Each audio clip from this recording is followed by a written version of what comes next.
Eu quero apenas, irmãos, lembrar uma parte de um estudo que nós fizemos aqui na igreja, e eu queria lembrar aos irmãos sobre isso, porque, na verdade, essa parte de Paulo, quando ele fala e quando ele escreve aos Romanos, é muito interessante, porque ele vai falar de coisas que são a base da nossa vida cristã.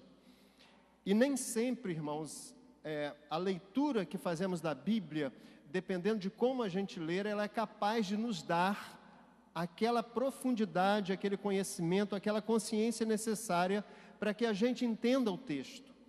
Muita gente, às vezes, tem lido a Bíblia e não tem conseguido compreender o que a Bíblia quer dizer com aquele texto.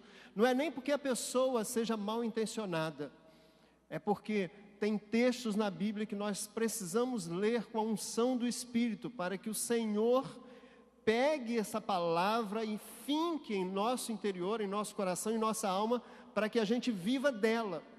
E isso é fundamental para nós como crentes hoje. Eu tenho dito, algumas vezes aqui, Jesus vai voltar, Jesus está voltando, irmãos. Nós estamos vivendo coisas que dão conta disso. E você pode estar pensando, até porque na Bíblia diz, que essas coisas que estão acontecendo são princípio de dores e ainda não é o fim. Mas quando você lê a Bíblia, você vai vendo que há coisas que nós estamos passando e que elas dão conta de que Jesus vai voltar. E de certa forma Ele está precisando voltar, irmãos, porque não há paz no mundo que possa encher o nosso coração e que possa nos dar alegria. E a palavra de Deus, ela é muito clara sobre isso. E essa palavra, irmãos, ela não pode ser só entendida, captada pela mente e compreendida mentalmente. A palavra de Deus não é uma palavra para isso. A palavra de Deus é uma palavra para ser entendida, e ela tem que descer ao coração e à alma, e ela tem que ficar gravada dentro de nós para que a gente possa viver dela. E para que nos embates que a gente precise, ela saia de nossa boca de forma redonda, e a gente não tenha que entrar em confrontos humanos com as pessoas que estão querendo ser contra as coisas de Deus. E às vezes as pessoas são contra, elas nem têm consciência do quanto são contra, porque às vezes o diabo coloca razões na nossa frente, na nossa vida, nos toma e a gente fica pensando que estamos fazendo a vontade de Deus. E muito claramente nós podemos perceber isso em Pedro. Pedro diz para Jesus: não, Senhor, eu vou com você, e eu não quero que você morra. E aquelas palavras foram repreendidas por Deus. E Pedro estava vivendo com Jesus. Ora, irmãos, se Pedro foi capaz de dizer essas coisas e repreender e ser repreendido por Jesus, pelo amor de Deus, nós temos que ter misericórdia mesmo, irmã Elza? Por quê? Porque nós estamos precisando, irmãos. Nós estamos precisando. E Paulo, quando vai escrever aos Romanos, eu vou ler apenas um texto aqui, lá em Romanos 7, esse texto está relacionado com Filipenses 2,13 e Isaías 26,12. Eu vou pedir primeiro a alguém que leia Isaías 26,12, por favor, bem alto.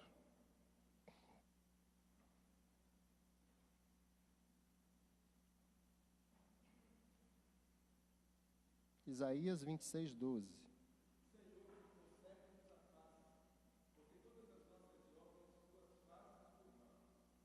Isso. Então, olha bem. Senhor, concede-nos a paz, porque as tuas obras, quem é que faz? É o Senhor que faz. Irmãos, é o Senhor que faz, não somos nós. E a gente precisa se conscientizar disso. E aí, Paulo, aos Romanos, aqui no verso 18 do capítulo 7, ele vai dizer: porque eu sei que em mim, isto é, na minha carne, não habita bem nenhum, pois o querer o bem está em mim. Pois o querer o bem está em mim, não, porém, o efetuá-lo. Deu para entender? O bem está em Paulo, mas ele não consegue efetuar. Certo? Agora vamos abrir Filipenses 2,13. Quem encontrar pode ler bem alto.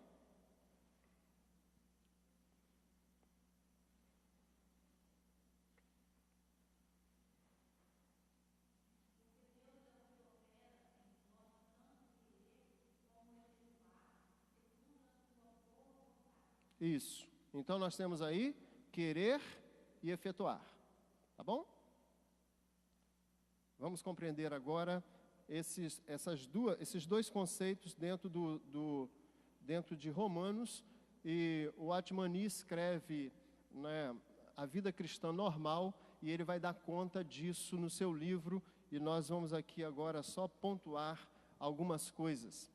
E aí eu quero fazer duas diferenças sobre isso, porque há dois princípios que atuam sobre nós, e a gente precisa abrir os olhos sobre isso, como crentes individualmente e também como igreja. E aí Paulo, na primeira parte do livro de Romanos, do capítulo 1, verso 1 até 5:11, ele vai falar do pecado como adjetivo. E em Romanos, na segunda parte, de 5:12 até 8:39, ele vai falar do pecado como substantivo. Aí é toda a parte de Romanos, tá bom? Aí são vários capítulos, irmã. Eu só estou situando duas partes, dividindo o livro de Romanos em duas partes. Do capítulo 1, verso 1 a 5:11, e a segunda parte de 5:12 a 8:39, tá bom? Então nós temos a primeira parte, Paulo vai falar do pecado como adjetivo, e na segunda como substantivo, tá bom? Ora, o que significa isso? Pecados como adjetivo, né, são aquelas coisas que nós cometemos diante de Deus. Mas pecado como substantivo é o princípio do mal que atua sobre mim e me impede de ser aquilo que eu quero. Então Paulo está falando dessa luta que ele tinha. Ele desejava fazer o bem, mas ele não conseguia fazer. Porque ele sabia o que era bom fazer, como nós sabemos. Mas ele não consegue fazer porque o princípio do pecado como substantivo e como substância que atua sobre nós impede que a gente faça o bem, não é? O pecado como adjetivo está relacionado à nossa consciência, e o pecado como substantivo está relacionado à nossa vida. Portanto, nós precisamos do perdão de Deus para resolver a questão do adjetivo das coisas ruins que fazemos diante de Deus, e portanto o perdão nos perdoa, não é mesmo? Mas nós precisamos da paz para estar diante de Deus com essa circunstância, sabe? É por isso, irmãos, que às vezes quando nós temos um problema a resolver, a gente perde a paz. Porque o problema acaba se acumulando e a gente crê mais no tamanho do problema do que na capacidade do relacionamento que nós temos com Deus para resolver. Então isso é fundamental a gente compreender.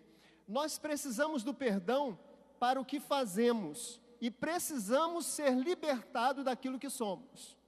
E aqui está uma questão profunda, irmãos, da luta e que nós precisamos compreender para que a nossa vida cristã seja mais efetiva. Olha bem, nós precisamos do perdão para o que fazemos, e então o pecado que fazemos e que cometemos, nós precisamos ir a Deus e pedir perdão por aquilo que fazemos. Mas nós precisamos ser libertados daquilo que somos, porque o que não somos não pertence à vontade de Deus quando nós queremos fazer a nossa própria vontade. Essa luta Paulo vivia dentro dele, irmãos. E não se iluda, essa luta está dentro de você, está dentro de mim, está dentro da família, está dentro da igreja, está dentro da sociedade. Há forças malignas que querem trabalhar contra aquilo que Deus quer realizar. E se você não estiver preparado, você faz mais a vontade do demônio do que a vontade de Deus. Porque aquilo que desejamos sem a consciência de que o Espírito está nos orientando, acaba indo para o mal. E a gente precisa se entregar ao Senhor, para que o Senhor possa fazer a vontade dEle em nós.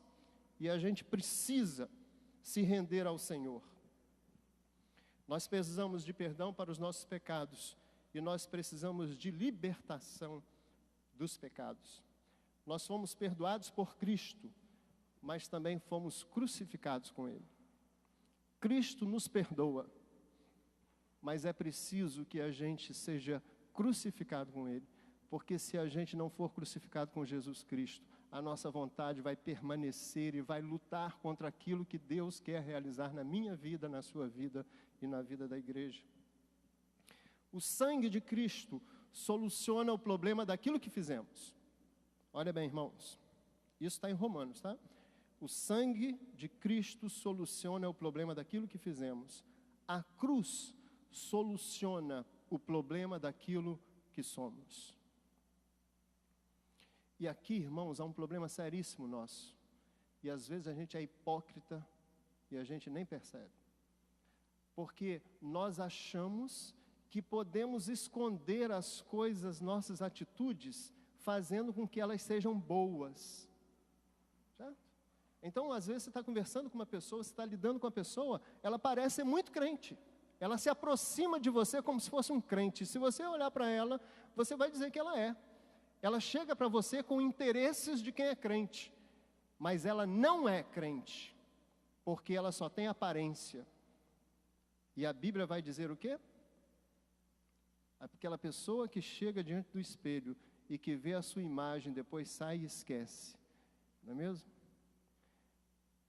Como é que nós conseguimos discernir isso, irmãos? Quando a gente vive em espírito. Porque o Espírito do Senhor não vence nada pela força. O Espírito do Senhor vence tudo pela paz. E o exemplo está em Elias. Elias se esconde na caverna e quando o Senhor aparece a Elias, quando Deus se manifesta, Ele se manifesta de várias formas, mas Deus está presente naquele vento calmo e suave. O Senhor está nessa igreja. Ainda que as vicissitudes do mundo impeçam a gente de ver. O Senhor vai realizar nessa igreja a obra que Ele quer, porque não há demônio nenhum que possa vencer o Senhor. O diabo não tem força, irmãos. E eu posso dizer para você que eu sinto uma alegria muito grande no meu coração, porque eu sei que tem gente nessa igreja que tem orado e que tem dado a sua vida por oração, pedindo por essa igreja. E não pensem que a luta é fácil. Não pensem. Não pensem. Nós precisamos, irmãos, orar mais. Mas eu não estou falando orar mais porque as lutas estão ficando maiores, não. Nós precisamos orar mais porque tem coisas que nós só vamos ver e entender se a gente estiver em espírito. Os discernimentos que nós precisamos, eles não vão vir de graça. Nós não vamos conseguir com os joelhos se eles não estiverem no chão, irmãos. Nós não vamos poder optar por aquilo que Deus é e o que Ele quer fazer se a gente não se ajoelhar e se humilhar diante do Senhor e quiser fazer a vontade do Senhor. É disso que Paulo está falando em Romanos. Não é fácil, irmãos, não é fácil. O sangue descarta nossos pecados. A cruz golpeia a raiz de nossa capacidade de pecar.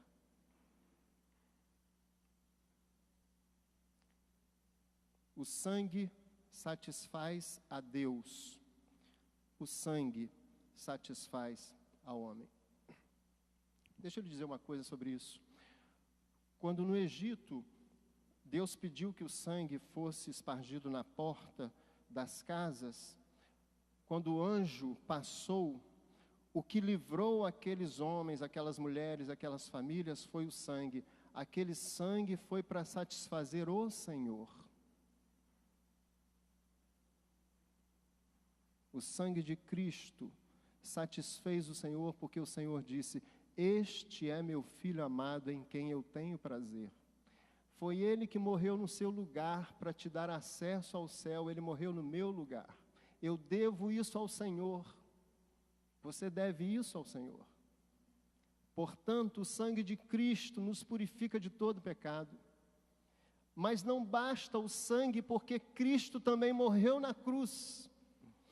Eu sou livre dos meus pecados pelo sangue, mas eu preciso me libertar daquilo que eu sou na raiz de Adão para ressuscitar com Cristo e não pertencer mais à humanidade de Adão. Eu preciso pertencer agora à humanidade espiritual, à espiritualidade de Jesus Cristo. Eu preciso me libertar disso. Cristo é santo e deve ser crucificado por nós. Assim como o cordeiro, Deus exigia que o cordeiro fosse imaculado, sem defeitos. Cristo foi santo para poder morrer por nós. Ele não poderia ser sujo, de forma nenhuma. A carne é demasiadamente má para ser purificada. Ela não pode ser purificada, irmãos. A carne precisa ser sacrificada. Não há como modificar a vida de um homem se ele não for crucificado em Cristo. Se você não tiver uma experiência de crucificação em Cristo, a sua carne vai permanecer lutando contra o Senhor. Nós precisamos experimentar essa experiência. E essa experiência não está só na conversão. Essa experiência está nessa caminhada que nós começamos a partir da conversão. O que o Senhor tem permitido que nós vivamos como igreja, como crentes, como família, é que a gente viva essa caminhada e a gente experimente a santidade em Cristo Jesus, crucificados na cruz, deixando todas as vontades que temos para que o Senhor faça a vontade dEle. Por último, nós precisamos do sangue para perdão. E precisamos da cruz para libertação. Eu preciso de perdão e eu preciso de libertação. Que o Senhor tenha misericórdia de nós. E que Ele nos dê o que precisamos, ainda que nós sejamos ignorantes sobre as coisas que Ele quer revelar à sua igreja, em nome de Jesus. Amém, irmãos? Amém.